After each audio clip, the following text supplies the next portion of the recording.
name is Sophie Shapiro, and today I'm going to be teaching you all how to braid challah. So challah is a traditional bread that Jews eat with their Sabbath meals and with their holiday meals, but really now it's just a delicious bread that anyone can eat, and it's become a really yummy treat that they sell at a lot of bakeries or that you can even make at home. So I'm going to teach you how to braid these challahs, and even though usually they're braided with 3 strands, today I'm going to teach you how to braid with 4 strands.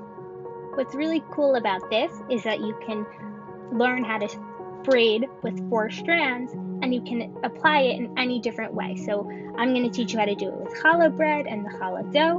But if you want, you can apply the same method and do it with your hair, with your sister's hair, with anyone's hair, or with your doll's hair, and it can be really cool. So it's a really fun 4-strand braid. It turns out really beautifully, and I can't wait to show you guys. Okay, so now we're going to get started. I sprinkled some flour on my countertop so that nothing would stick, and I already have my pre-made dough that I made this morning. I'm using my sister's recipe, but you can look up on Google any recipe.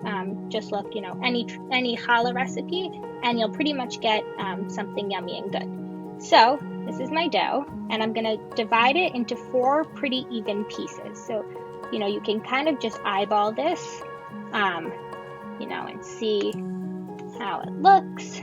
Try to make sure that the pieces are pretty even. So what I like to do is I take 2 and I kind of weigh them in my hand. So this one feels a little bit small to me, so I'm going to add some of this. And it doesn't need to be perfect. Sometimes, one will be a little bit bigger, but it will be okay. But as much as you can, try to get it to be good. Okay, so now that we have our 4 relatively even dough balls, what we're going to do is we're going to take one at a time, and we're just going to roll it in between our hands until it gets to a pretty long, roll. So I'll show you what this looks like, because it's kind of hard to describe, but you'll see. And you kind of just keep rolling and rolling, and don't let it get too thin, because you want the strands to be kind of thick, but you also want them to be even, right? So right now, I don't know if you can see, but this feels a little big to me compared to the bottom, so I'm just gonna roll it with my hands. Again, doesn't need to be perfect, we're just having fun, and it's still gonna look beautiful no matter what. So now we're gonna do this all the way through with each one, and it's gonna end up looking like this at the end. So we're just gonna keep going until all 4 are done. Okay, so now that we have our 4, let's call them logs, they're all relatively even sized. Again, look, there are many imperfections. That's totally fine. It's still going to look awesome. So we're now getting to the braiding part, which is my favorite part. And usually when you're doing, a 3-stranded braid or any normal braiding, you usually start at the top, you pinch them together, and then you go from there. But I'm going to teach you guys a cool trick that I learned for 4 strands, or even if you want to eventually do 5 strands, which is basically you want to start with them all lined up like this, right? So a little bit of room in between. I'm even going to make these a little bit closer together. You don't want them touching, but you want them, close enough that you won't have to stretch it too much. You start with the one farthest on one side. So I'm going to start with the one farthest on my left. I'm going to take it, and I'm actually going to start in the middle, right here. So in the middle of my log, and I'm going to go over the next one.